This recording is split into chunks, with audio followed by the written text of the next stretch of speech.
अधिकं ब्रह्मनारायणाख्यं भू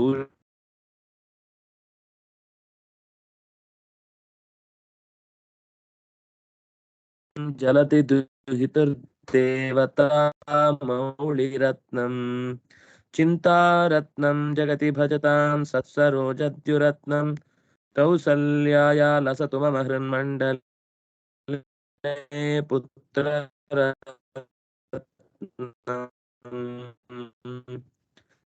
महाव्याकरणाम्बोधिमन्थमानसमन्दरम् कवयन्तं रामकीर्त्या हनुमते मुख्यप्राणाय भीमाय नमो यस्य भुजान्तरम् नानावीरसुवर्णानां निकषाभुक्तान्तर्शय्याय पूर्णज्ञानरसारणसे उत्तुङ्गवाक्तरङ्गाय मध्वदुग्धाब्दये नमः सूक्तिरत्नाकरे रम्ये मूलरामायणार्णवे विहरन्तो महीयां सः प्रीयन्तां गुरवो मम वाल्मीकेर्गौः पुनीयान्नः महीधरपदाश्रया यद्दुग्धमुपजीवन्ति कवयस्तरणका इव स्वस्त्यस्तु सतां हरिः ಓಂ.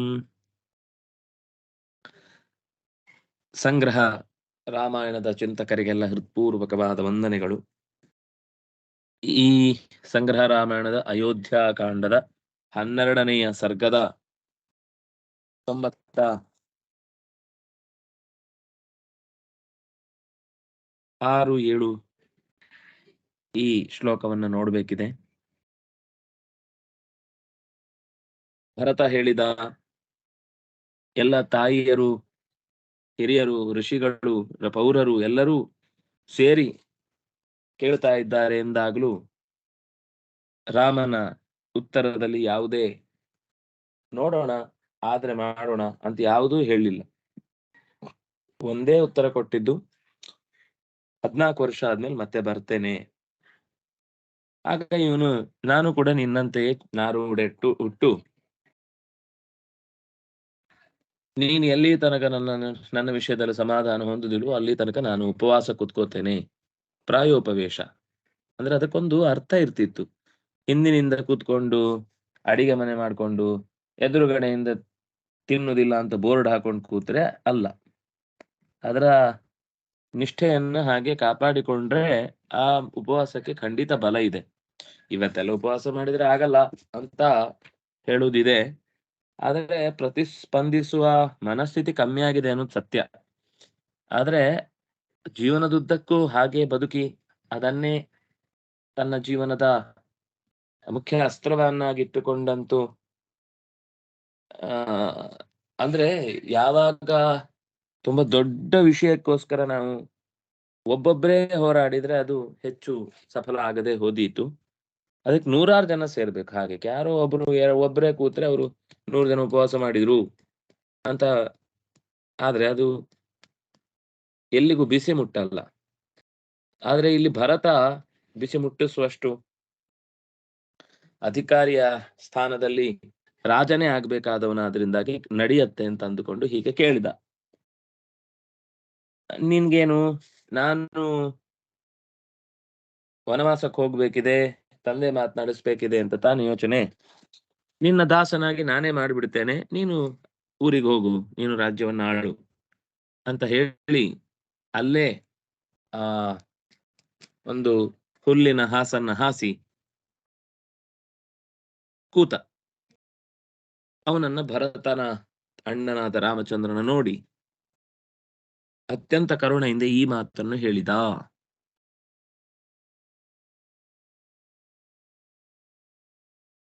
ಏನು ಅಂತ, 14 ವರ್ಷ ಕಳೀಲಿ, ಬರೋದಿಲ್ಲ ಅಂತ ನಾನು ಹೇಳೇ ಇಲ್ಲ, ಬಂದೇ ಬರ್ತೇನೆ.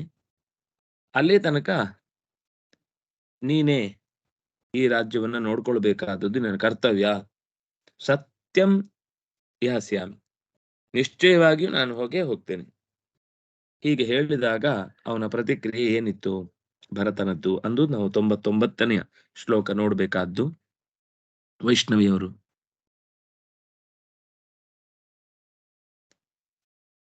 ಏತಸ್ಮಿನ್ನಂತರೇ ರಾಮಂ एतस्मिन्नन्तरे रामम्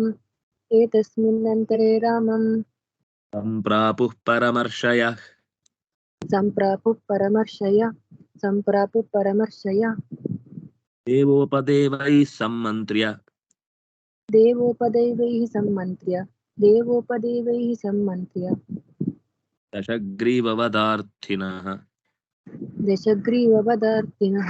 दशग्रीववधार्तिनः ಏತಸ್ಮಿನ್ನಂತರೆ ಈ ಮಧ್ಯದಲ್ಲಿ ರಾಮಂ ಪರಮರ್ಷಯಃ ಸಂಪ್ರಾಪುಃ ಶ್ರೀರಾಮಚಂದ್ರನನ್ನ ಅಗಸ್ತ್ಯಾದಿ ಋಷಿಮುನಿಗಳೆಲ್ಲರೂ ಕೂಡ ಬಂದು ಸೇರಿದ್ರು. ಅವ್ರು ಮಾತ್ರ ಅಲ್ಲ, ದೇವ ಉಪದೇವೈಹಿ ದೇವತೆಗಳು ಮತ್ತು ಉಪದೇವತೆಗಳಾದಂತಹ ಗಂಧರ್ವರು, ಕಿನ್ನರರು, ಯಕ್ಷರು, ಸಿದ್ಧರು, ಚಾರಣರು, ವಿದ್ಯಾಧರರು ಇವರೆಲ್ಲ ಉಪದೇವತೆಗಳು. ಉಪದೇವತೆಗಳೆಲ್ಲರೂ ಸೇರಿಕೊಂಡು ಸಮ್ಮಂತ್ರ್ಯ ಚೆನ್ನಾಗಿ ಬಂದು ರಾಮನಲ್ಲಿ ಬೇಡಿಕೊಂಡ್ರು. ಅಗಸ್ತ್ಯಾದಿ ಋಷಿಗಳು ಅಂದ್ರೆ ಅಗಸ್ತ್ಯ ಋಷಿಗಳು ಇಲ್ಲಿ ಬಂದವರು ಇಲ್ಲಿ ಬೇಡಿಕೊಂಡ್ರಲ್ವಾ ಮಾಡ್ಬೇಕು ಅಂತ. ಅಲ್ಲಿ ಬಂದು ಮತ್ತೆ ದಶರಥನನ್ನ ಇದು ದಶಗ್ರೀವನಾದ ರಾವಣನನ್ನ ಕೊಲ್ಲುವುದಕ್ಕೆ ಬೇಕಾದ ಆದಿತ್ಯ ಹೃದಯವನ್ನು ರಾಮನ ಹತ್ರ ನಿವೇದಿಸ್ತಾರೆ. ಈಗ ನಿವೇದಿಸಿದ್ದು ದಶಗ್ರೀವ ಪದಾರ್ಥಿನಃ ದಶಗ್ರೀವನನ್ನ ಸಂಹರಿಸು ಅಂತ. ಆಗ ಉಪದೇಶ ಮಾಡುವುದು ಅಂದ್ರೆ ಹೇಗೆ? ಈಗ ಕೇಳಿಕೊಂಡ್ರಂತೆ, ಆಮೇಲೆ ಬಂದು ಉಪದೇಶ ಮಾಡಿದ್ರಂತೆ. ಕೇಳಿಕೊಳ್ಳುವುದು ಈಗ ಪ್ರಾರ್ಥನೆ ಮಾಡಿದವರು ನಡೆಸ್ಲಿಕ್ಕೆ ಅವನೇ ಶಕ್ತ ಅಂತ ಗೊತ್ತಿದ್ಮೇಲೆ ಲೋಕದಲ್ಲಿ ಈ ಮಂತ್ರದಿಂದ ಒಂದು ವಿಶೇಷವಾದ ಫಲ ಇದೆ ಅದಕ್ಕೆ ಅಂತ ಗೊತ್ತಾಗ್ಲಿ ಅನ್ನುವ ದೃಷ್ಟಿಯಿಂದ ಅಗಸ್ತ್ಯರು ಆ ಮಂತ್ರವನ್ನ ರಾಮನಿಂದ ಅದರ ಕಾರ್ಯಪ್ರವೃತ್ತಿ ಆಗ್ಲಿ ಅಂತ ಹೇಳಿದ್ರು ಅನ್ನೋದು ನಮಗೆ ಹೆಚ್ಚು ಹೊಂದುವ ಮಾತು. ಈ ನಡುವೆ ದಶಗ್ರೀವನನ್ನ ಸಂಹಾರ ಮಾಡಬೇಕು ಅನ್ನುವ ಬಯಕೆಯಿಂದ ಅಗಸ್ತ್ಯಾದಿ ಪರಮ ಋಷಿಗಳು, ಇಂದ್ರಾದಿ ದೇವತೆಗಳು, ಚಿತ್ರಸೇನ ಮೊದಲಾದ ಗಂಧರ್ವರು ಪರಸ್ಪರ ಮಾತನಾಡಿಕೊಂಡು ರಾಮಂ ಸಮ್ಮಂತ್ರೆ ಸಂಪ್ರಾಪುಹು ರಾಮನನ್ನ ಭೇಟಿಯಾದ್ರು. ಎಲ್ಲರೂ ಕೂಡ ಅಂದ್ರೆ ಅವರು ಪರಸ್ಪರ ಆಲೋಚನೆ ಮಾಡ್ಕೊಂಡಿದ್ದಾರೆ ರಾಮನ ಹತ್ರ ಹೋಗ್ಬೇಕಾದ್ರೆ. ರಾಮನ ಹತ್ರ ಬಂದದ್ದೇ ಯಾಕಂದ್ರೆ ಈಗ ಭರತ ಏನಾದ್ರು ಹೇಳಿ ಅಂದ್ಬಿಟ್ರೆ ನಮ್ ಕೆಲಸ ಆಗಲ್ಲ. ದಶಗ್ರೀವನ ಸಂಹಾರ ಆಗ್ಬೇಕು ಅಂದ್ರೆ ರಾಮ ಕಾಡಿಗೆ ಬರ್ಲೇಬೇಕು.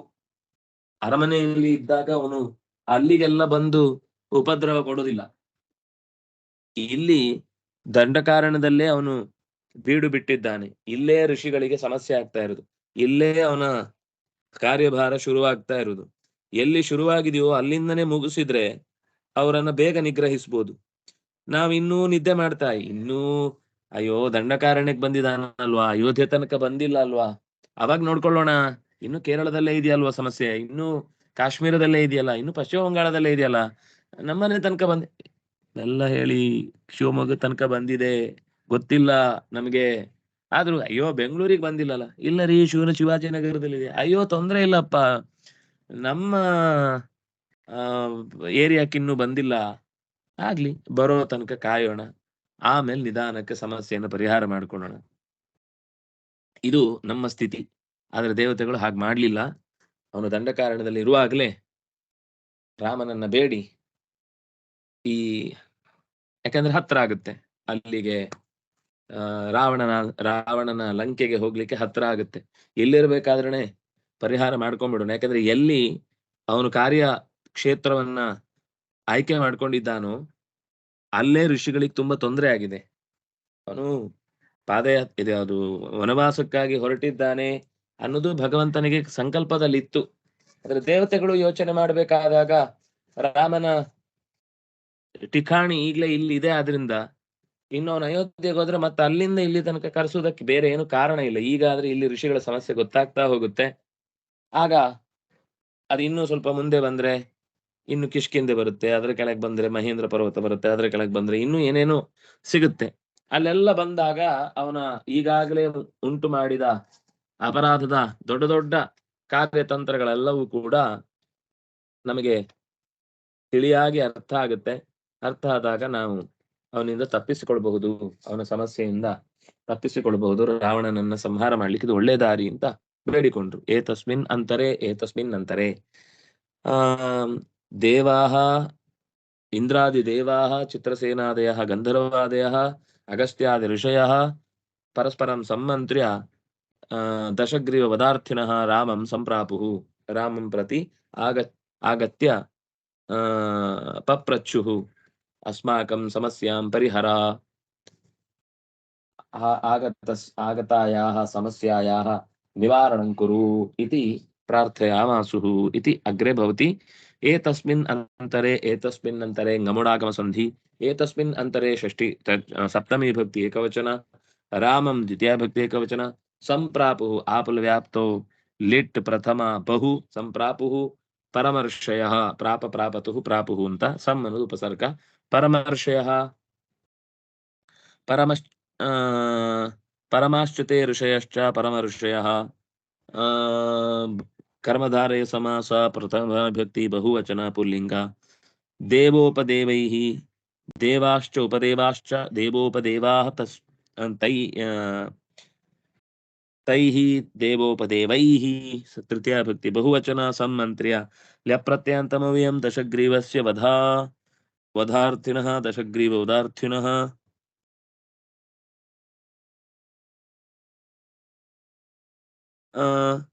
दशग्रीवाः यस्य सः दशग्रीवः दशग्रीवस्य वधम् अर्थयितुं शीलम् येषान्ते दशग्रीववधार्थिनः द्वितीया विभक्ति प्रथमा विभक्ति बहुवचन।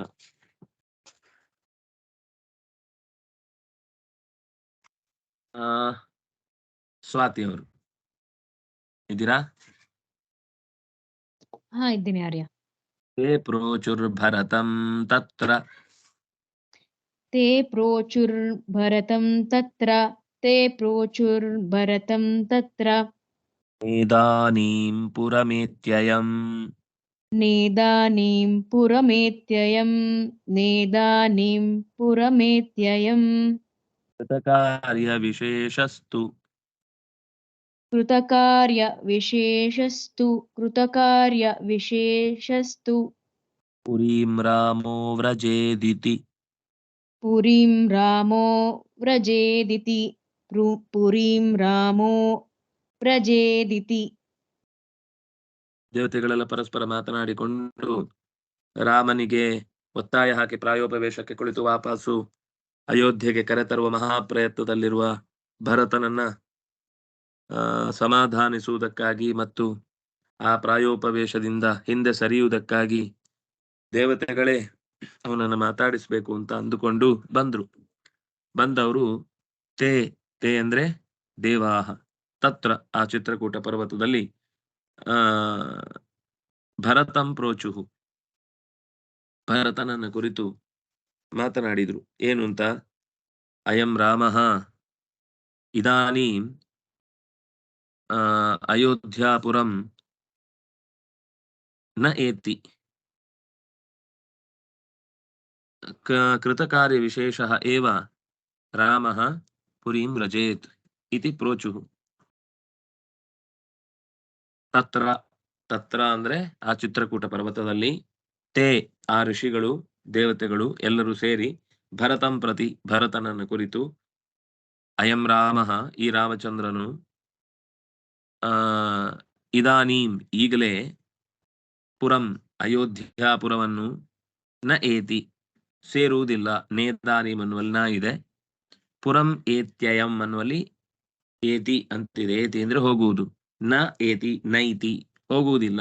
ಯಾಕೆಂದ್ರೆ ಕೃತ ಕಾರ್ಯ ವಿಶೇಷಸ್ತು ಅವನಿಗೆ ಬಹಳ ಮುಖ್ಯವಾದ ಒಂದು ಕಾರ್ಯಭಾರ ಇದೇ ಜಾಗದಲ್ಲಿದೆ.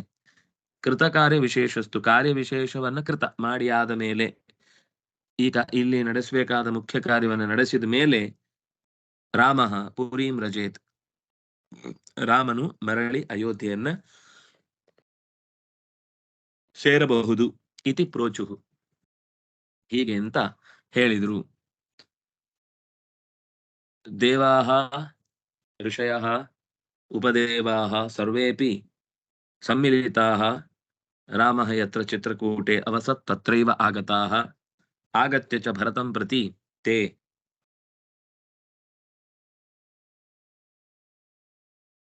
उक्तवन्तः किमिति इदानीमेव प्रायोपवेशम् अहमुपविश्य रामं नेष्यामि इति मा चिन्तय यतोहि इदानीम् आगन्तुं रामः न समर्थः न न न न तत्र किमपि विशेषं कारणमस्ति तस्य कारणं तु विशेषकार्यकरणं विशेषकार्यकरणे रामः पुनः अयोध्या एति अतः इदानीं नागच्छति इति भवान् सम्यक् जानातु इति देवाः ऋषयश्च प्रोचुः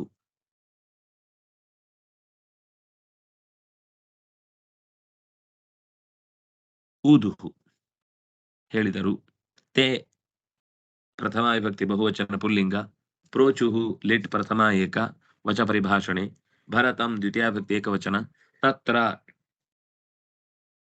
अव्यय न इदानीं नेदानीं गुणसंधि न इदानीं ಎರಡು ಕೂಡ ಅವ್ಯಯ पुरं द्वितीया विभक्ति एकवचन एति लट् प्रथमा एक इण्गतौ एति अयम् एत्ययम् एण्सन्धिः अयं पुल्लिंग प्रथमा एक कृतः कार्यविशेषः येन सह कृतकार्यविशेषः पुल्लिंग प्रथमा एक विशेषः तु विशेषस्तु सकारात् विसर्गसन्धि तु अव्यय पुरीं द्वितीया विभक्ति एकवचन रामं रामः पुल्लिंग प्रथमा एक व्रजेत् व्रजगतौ विधिलिंग प्रथमा एक इति व्रजेदिति गुणसन्धि जस्वसन्धि इति अव्यय चैतन्यವರು भरतं राज्यभारार्थं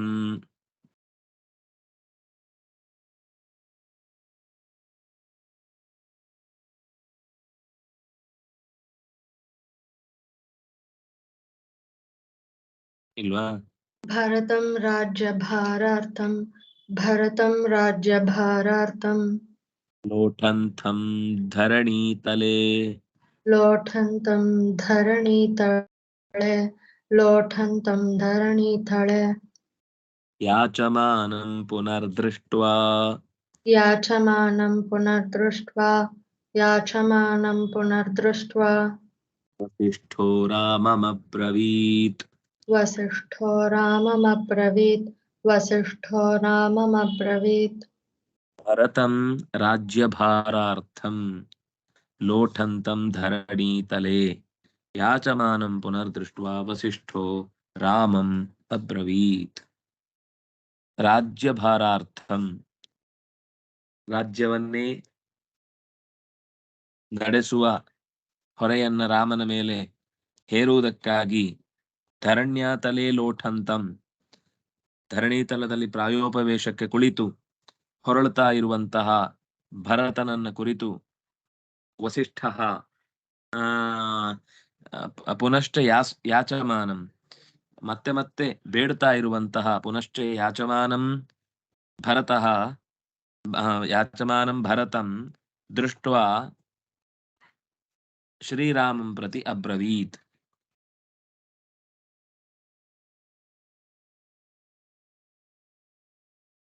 वसिष्ठः राज्यभारार्थं धरणीतरे लोटन्तं पुनः पुनः याचमानं भरतं दृष्ट्वा वसिष्ठः रामम् अब्रवीत् ಸಮಾಧಾನ ಮಾಡುವುದಕ್ಕೆ ಹೋದ್ರೆ ಭರತನ ಬೇಡಿಕೆ ಸಣ್ಣದಲ್ಲ. ಕರ್ಕೊಂಡು ಬರೋಣ ಅಂತಂದ್ರೆ ರಾಮನ ನಿಷ್ಠೆ ತಪ್ಪುವುದಿಲ್ಲ. ರಾಮ ಬರಲ್ಲ, ಭರತ ಬಿಡಲ್ಲ. ರಾಜ್ಯ ನೀನೇ ತಗೊಳ್ಬೇಕು ಅಂತ ಭರತ, ನೀನೇ ಆಳು ಅಂತ ರಾಮಚಂದ್ರ. ಹೀಗೆ ರಾಜ್ಯವನ್ನ ಪಡೆಯುವ ವಿಷಯದಲ್ಲಿ ಇಬ್ಬರೂ ಕೂಡ ತಮ್ಮ ತಮ್ಮ ಹಠವನ್ನ ಬಿಡದೇ ಹೋದಾಗ ರಾಮನನ್ನ ಕುರಿತು ವಸಿಷ್ಠ ಕೊನೆಗೆ ರಾಮನಿಗೂ ತೃಪ್ತಿ ಆಗ್ಬೇಕು, ರಾಮನಿಗೂ ನಿಯಮ ಮುರಿಬಾರ್ದು, ಭರತನಿಗೂ ಅಪೇಕ್ಷೆ ಈಡೇರಬೇಕು. ಅಂಥದ್ದೊಂದು ಏನಾದ್ರೂ ಸಮಸ್ಯೆಯನ್ನ ತಿಳಿಗೊಳಿಸುವ ಉಪಾಯವನ್ನ ಕೂಡಬೇಕು ಅನ್ನೋ ದೃಷ್ಟಿಯಿಂದ ವಸಿಷ್ಠರು ರಾಮನನ್ನ ಕುರಿತು ಹೀಗೆ ಮಾತನಾಡಿದರು. ಭರತಂ राज्यभारं भवानेव कर्तव्यं नो चेतहम् इतः न गमिष्यामि इति प्रायोपवेशार्थम् उपविष्टं पुनः पुनः भवानेव पुरीमागच्छ इति प्रार्थयन्तं भरतं दृष्ट्वा वसिष्ठः एतादृशस्य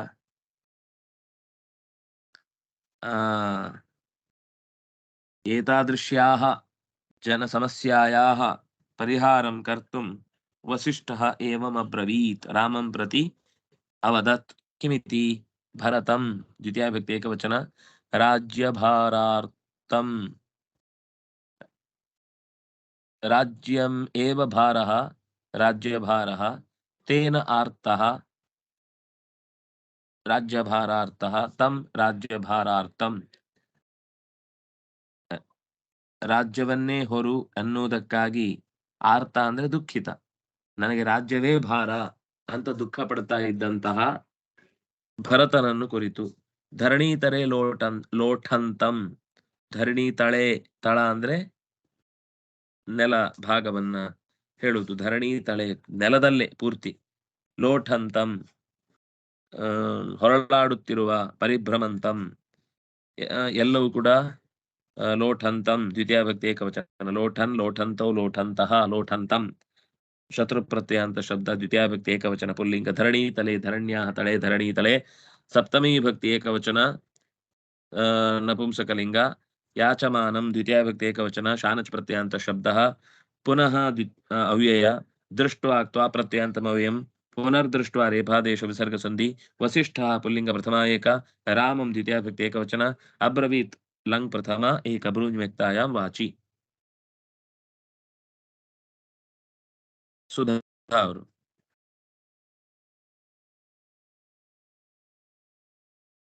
ಭಕ್ತಾಯ ಭರತಾಯ ತ್ವಂ ಭಕ್ತಾಯ ಭರತಾಯ ತ್ವಂ ಭಕ್ತಾಯ ಭರತಾಯ ತ್ವಂ ದೇವದೇಹಿ ಸ್ವಪಾದುಕೆ ದೇವದೇಹಿ ಸ್ವಪಾದುಕೆ ದೇವದೇಹಿ ಸ್ವಪಾದುಕೆ ಪಾದುಕೆ ನಿತ್ಯಮಾವಂದ್ಯ ಪಾದುಕೆ ನಿತ್ಯಮಾವಂದ್ಯ ಪಾದುಕೆ ನಿತ್ಯಮಾವಂದ್ಯ ಪಾಲಯೇದ್ಭರತೋ ಭುವಂ ಪಾಲಯೇದ್ಭರತೋ ಭುವಂ ಭರತೋ ಪಾಲಯೇದ್ಭರತೋ ಭುವಂ ಭಕ್ತಾಯ ಭರತಾಯ ಹೇ ದೇವ ತ್ವಂ ಸ್ವಪಾದುಕೆ ದೇಹಿ ಸಹ ಪಾದುಕೆ ನಿತ್ಯಂ ಆವಂದ್ಯ ಭರತಃ ಭುವಂ ಪಾಲಯೇತ್ ಹೇ ದೇವ ಶ್ರೀರಾಮಚಂದ್ರನೇ ತ್ವಂ ನೀನು ಭಕ್ತಾಯ ಭರತಾಯ ನಿನ್ನನ್ನು ಅತ್ಯಂತ ಹಚ್ಚಿಕೊಂಡಿರುವ ನಿನ್ನ ಅನನ್ಯ ಭಕ್ತನಾಗಿರುವ ಭರತನಿಗೆ ಸ್ವಪಾದುಕೆ ದೇಹಿ ನಿನ್ನ ಪಾದುಕೆಗಳನ್ನ ನೀಡು ದೇಹಿ ಕಿಂ ದೇಹಿ ಸ್ವಪಾದುಕೆ ದೇಹಿ ಕಹ ದೇಹಿ ತ್ವಂ ಸ್ವಪಾದುಕೆ ದೇಹಿ ಕಸ್ಮೈ ದೇಹಿ ಭರತಾಯ ತ್ವಂ ಸ್ವಪಾದುಕೆ ದೇಹಿ ಕೀದೃಶಾಯ ಭರತಾಯ ಸ್ವಪಾದುಕೆ ತ್ವಂ ದೇಹಿ ಭಕ್ತಾಯ ಭರತಾಯ ತ್ವಂ ಸ್ವಪಾದುಕೆ ದೇಹಿ ಹೇ ದೇವ ಸ್ವಪಾದುಕೆ ದೇಹಿ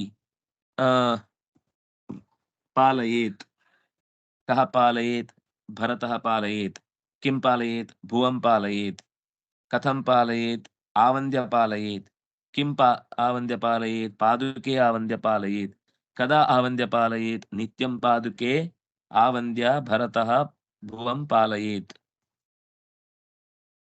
भक्ताय चतुर्थी भक्ति एकवचन भरताय चतुर्थी भक्ति एकवचन त्वं द्वितीया भक्ति एकवचन प्रथमा विभक्ति एकवचन त्वच्छब्दः देव पुल्लिंग संबोधना प्रथमा एक देहि लोट मध्यमा एक स्वपादुके पादुकं पादुके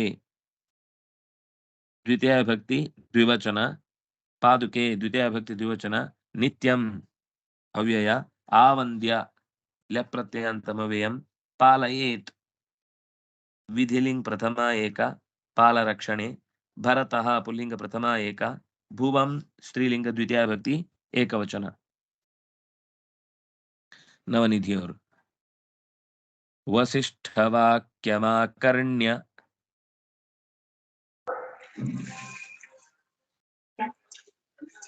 ವಸಿಷ್ಠವಾಕ್ಯಮಾಕರ್ಣ್ಯ ವೈಕುಂಠ ಹೇಳಿ. ವೈಕುಂಠ ಪಾದುಕೆ ದದೌ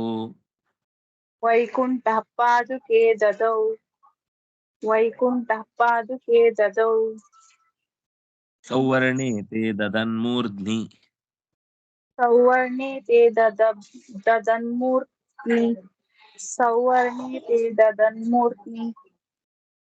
ಪ್ರಾಂಜಲಿರ್ಭರತೋ ಬ್ರವೀತ್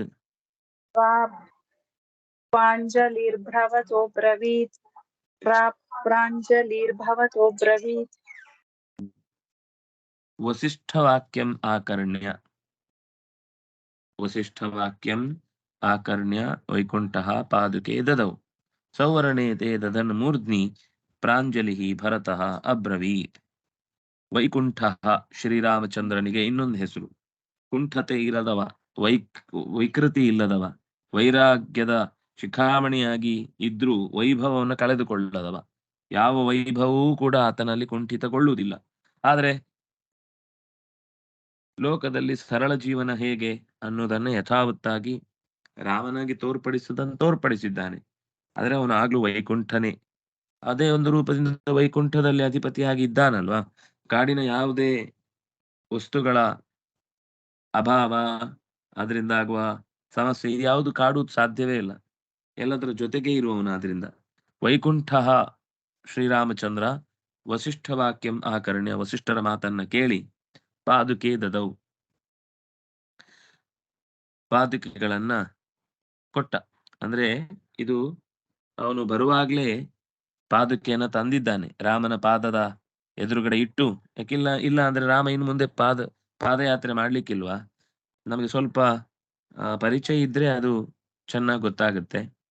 ಏನಂದ್ರೆ ಸನ್ಯಾಸಿಗಳ ಹತ್ರ ಹೋದಾಗ ಅವರ ಪಾದುಕೆ ಬೇಕು ಅಂತ ಕೇಳೋರು ಯಾರು ಕೂಡ ಹಾಗೆ ಹೋಗಿ ಪಾದುಕೆ ಕೇಳಲ್ಲ. ತಾವೇ ಮೊದಲು ಒಂದು ಮರದಿಂದ ತುಂಬಾ ಚೆನ್ನಾಗಿರುವುದನ್ನ ಸಿದ್ಧಪಡಿಸಿ ಅದನ್ನ ಗುರುಗಳಿಗೆ ಕೊಟ್ಟು, ನೀವು ಉಪಯೋಗಿಸಿದ್ದನ್ನು ಕೊಡಿ ಅಂತ ತಗೊಂಡು ಬರುವುದು ಒಂದು ಕಾರ್ಯಕ್ರಮ ಇದೆ. ಅಥವಾ ಕೆಲವೊಮ್ಮೆ ನೀವು ಒಂದ್ಸರ್ತಿ ಒಂದು ದಿವಸ ಇವತ್ತು ಹಾಕೊಂಡು ಕೊಡಿ, ಮತ್ತೆ ನಾವು ಅದನ್ನ ನಮ್ಮ ಮನೆಯಲ್ಲಿ ಇಟ್ಕೊಳ್ಳುತ್ತೇವೆ ಅಂತ ಎಷ್ಟೋ ಜನ ಇಟ್ಕೊಂಡವರು ಇದ್ದಾರೆ. ಈಗಲೂ ಕೆಲವು ಮನೆಯಲ್ಲಿ ಇದೆ. ರಾಯರ ಪಾದುಕೆಯೂ ಇದೆ ಕೆಲವು ಮನೆಗಳಲ್ಲಿ. ರಾಘವೇಂದ್ರ ಸ್ವಾಮಿಗಳ ಪಾದುಕೆಯನ್ನ ಇಟ್ಟುಕೊಂಡು ಪೂಜೆ ಮಾಡುವವರು ಇವತ್ತಿಗೂ ಇದ್ದಾರೆ. ಹಾಗಾಗಿ ಪಾದುಕೆಯನ್ನ ಕೊಡುವುದು ಅಂತ ತಕ್ಷಣ ಪ್ರಶ್ನೆ ಕೆಲವರದ್ದು, ಏನು ಭರತನಿಗೆ ಅಷ್ಟು ಕಾಮನ್ ಸೆನ್ಸ್ ಇಲ್ಲ, ರಾಮನಿಗೆ ಮುಂದೆ ಪಾದಯಾತ್ರೆ ಮಾಡುವಾಗ ಕಾಲ್ ನೋವು ಬರಲ್ವಾ, ಚುಚ್ಕೊಳ್ಳಲ್ಲ, ಏನ್ ಅಣ್ಣನ ಮೇಲೆ ಪ್ರೀತಿ ಅಂತ ಇಷ್ಟು ಹೇಳ್ತಾರೆ, ಅಷ್ಟು ಕಾಮನ್ ಸೆನ್ಸ್ ಇಲ್ವಾ ಅಂತ. ಇನ್ನು ಪ್ರಶ್ನೆ ಕೇಳೋರಿಗೆ ಕಾಮನ್ ಸೆನ್ಸ್ ಇರಲ್ಲ. ಯಾರು ಕೂಡ ಪಾದುಕೆ ಕೇಳುವಾಗ ಹಾಗೆ ಕೇಳಲ್ಲ. ಅದೊಂದು ಬರೀಬೇಕಾಗಿಲ್ಲ, ಅದನ್ನ ಶ್ಲೋಕದಲ್ಲಿ ಹೇಳ್ಬೇಕಾಗಿಲ್ಲ. ಅದು ಸಹಜವಾಗಿ ಪಾದುಕೆಯನ್ನ ಕೇಳುವುದು ಅನ್ನೋದರ ತಾತ್ಪರ್ಯವೇ ನಾವು ಒಂದು ಬೇರೆ ಅದಕ್ಕೆ ಹೊಂದುವ ಪಾದುಕೆಯನ್ನು ತಗೊಂಡು ಹೋಗುವುದು ಅಂತ ಅರ್ಥ. ಅವರ ಪಾದದ ಒಂದು ಬಾರಿಯ ಸ್ಪರ್ಶ ಆದ್ರೆ ಸಾಕು, ಅದನ್ನು ವರ್ಷಾನುಗಟ್ಲೆ ಹಾಕೊಂಡ್ಮೇಲೆನೆ ಆ ಪಾದದಲ್ಲಿ ಅವರ ಶಕ್ತಿ ಸಂಕ್ರಾಂತ ಆಗುವುದು ಅಂತ ಏನಲ್ಲ. ಅವ್ರು ಒಂದು ಬಾರಿ ಹಾಕೊಂಡ್ರು ಸರಿ, ಆ ಪಾದುಕೆಯನ್ನ ನಾವು ಅಂತಹ ಜ್ಞಾನಿಗಳ ಪಾದುಕೆ ಆದಾಗ ಅಥವಾ ಹಿರಿಯರ ಪಾದುಕೆ ಆದಾಗ ಅದಕ್ಕಂತಹದ್ದೊಂದು ವಿಶಿಷ್ಟವಾದ ಬೆಲೆ ಬರುತ್ತೆ. ಅದು ಋಷಿ ಮುನಿಗಳೆಲ್ಲ ಅಥವಾ ಸನ್ಯಾಸಿಗಳೆಲ್ಲ ಹಾಕೊಳ್ತಾ ಇದ್ದದ್ದು ಅಂತ ಇವತ್ತು ನಾವು ಬೇರೆಯಾಗಿ ನೋಡ್ತೀವಿ. ಆಗ ಹಿಂದೆ ಜನರು ಕೂಡ, ಅಂದ್ರೆ ಸಾಮಾನ್ಯ ಎಲ್ಲರೂ ಕೂಡ ಅಂತದ್ದೇ ಬಳಸ್ತಾ ಇದ್ರು. ಅದಕ್ಕೆ ಸ್ವಲ್ಪ ಪಟ್ಟಿಗಿಟ್ಟಿ ಏನೋ ಚೂರು ಇರ್ತಿತ್ತು, ಇಲ್ಲ ಅಂತಿಲ್ಲ. ಆದ್ರೆ ರಾಮ ಕಾಡಿಗೆ ಹೊರಟಾಗ ಈ ವಲ್ಕಲವನ್ನೆಲ್ಲ ಉಟ್ಟು ಮೇಲೆ ಅವನು ಬಂಗಾರದ ಹಾಕೊಂಡು ಓಡಾಡ್ತಾನ. ಬಂಗಾರದ ಯಾವತ್ತೂ ಕೂಡ ಕಾಲಿನಡಿಗೆ ಹಾಕೊಳ್ಳೋ ಕ್ರಮನೇ ಇಲ್ಲ. ಅವನು ಪಾದುಕೆ ರಾಮನ ಪ್ರತೀಕ ಅನ್ನೋದಕ್ಕೋಸ್ಕರ ಅದಕ್ಕೆ ಬಂಗಾರದ ಕವಚವನ್ನ ಅಥವಾ ಬಂಗಾರದ ಮೇಲಿನ ಪದರವನ್ನ ಅದರ ಮೇಲೆ ಹಾಕಿಸ್ತಾನೆ, ಬಿಟ್ರೆ ಬಂಗಾರದ್ದೇ ಹಾಕೊಂಡು ಯಾರು ಓಡಾಡಲ್ಲ. ಇಲ್ಲಿ ರಾಮಚಂದ್ರನ ಪಾದುಕೆಯನ್ನು ಸ್ವೀಕರಿಸಿದ್ರೆ ಅವನ ಕೈಗೆ ಬರುವಾಗ್ಲೇ ಅಂತಹದ್ದೊಂದು ಪಾದುಕೆಯನ್ನು ಮಾಡ್ಕೊಂಡು ಬಂದಿದ್ದಾನೆ. ಆ ಬಂಗಾರಮಯವಾದಂತಹ ಪಾದುಕೆಯನ್ನು ರಾಮನ ಪಾದದಡಿಗೆ ಇಟ್ಟು ಆಮೇಲೆ ಅದನ್ನ ತಗೊಂಡು ಮರಳಿ ತಲೆ ಮೇಲೆ ಇಟ್ಟುಕೊಂಡು ಪ್ರಾಂಜಲಿ ಎರಡು ಕೈಗಳನ್ನು ಮುಗಿದು ಭರತಃ ಅಬ್ರವೀತ್, ಭರತ ಹೇಳಿದ, ವೈಕುಂಠ ಶ್ರೀರಾಮಚಂದ್ರ ವಸಿಷ್ಠಸ್ಯ ವಾಕ್ಯಂ ಶ್ರುತ್ವಾ ತದೈವ ತತ್ರ सिद्धे भूते ये पादुके आस्तां ते पादुके एकवारं धृत्वा तं ते पादुके भरताय अदात् ददौ तादृशे पादुके शिरसि धृत्वा मूर्ध्नि धृत्वा प्राञ्जलिः हस्तद्वयमपि अञ्जलिबन्धं कृत्वा भरतः एवम् अब्रवीत्। वसिष्ठस्य वाक्यम् आकर्ण्य ल्यप्रत्ययन्तमव्ययम् वैकुण्ठः पुल्लिङ्गप्रथमा एका पादुके द्वितीया भक्ति द्विवचन ददौ धान्यदाने विधिलिङ्ग प्रथमा एका सौवर्णे सप्तमी भक्ति एकवचन ते ಅಲ್ಲ ಸೌವರ್ಣೆ ದ್ವಿತೀಯ ಭಕ್ತಿ ದ್ವಿವಚನ ಅದು ಪಾದುಕೆ ಅನ್ನೋದಕ್ಕೆ ವಿಶೇಷಣವಾಗಿ ಬಂದಿದ್ದು. ತೇ ಸಹ ತೌತೆ ಇದ್ದ ಹಾಗೆ ತತ್ತೆ ಎರಡು ದ್ವಿವಚನ. ಮತ್ತೆ ದಧನ್ ದಧತ್ ದದತಿ ದದಂತಿ ಇಲ್ಲಿ ನಪುಂಸಕಲ್